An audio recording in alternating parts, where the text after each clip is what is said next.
As Scotland Yard were quick to point out today, reported crime in the capital dropped slightly overall last year.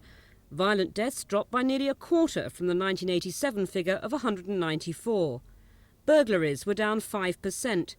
The number of car thefts dropped by nearly a tenth. But while there was a big drop in the number of violent deaths, other violent crimes soared last year. More than 27,000 people reported they'd been violently attacked, a rise of nearly 20%. Sex offences were up by 6%, reported rapes by a tenth. The Met say part of the increase can be explained by the fact that they've been running high-profile campaigns to persuade victims of domestic violence, race attacks and rape to come forward.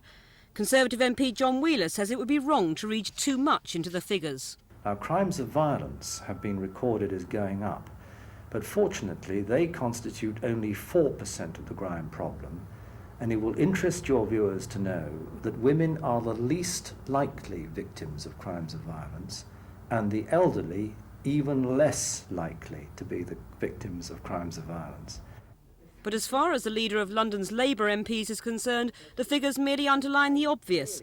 London, he says, is becoming an ever more violent city. It is a more dangerous place to walk around in. The undergrounds and the public transport system is far more dangerous now. Certainly lots of women will testify to the fact that they don't like travelling late at night. And I can say, as someone who does travel on the public transport system late at night, I don't like travelling late at night. So I think it's symptomatic of the violent society in which we now live.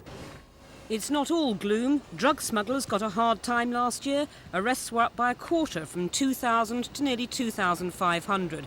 And arrests overall were up by 3%. Scotland Yard say at least some of the news is encouraging.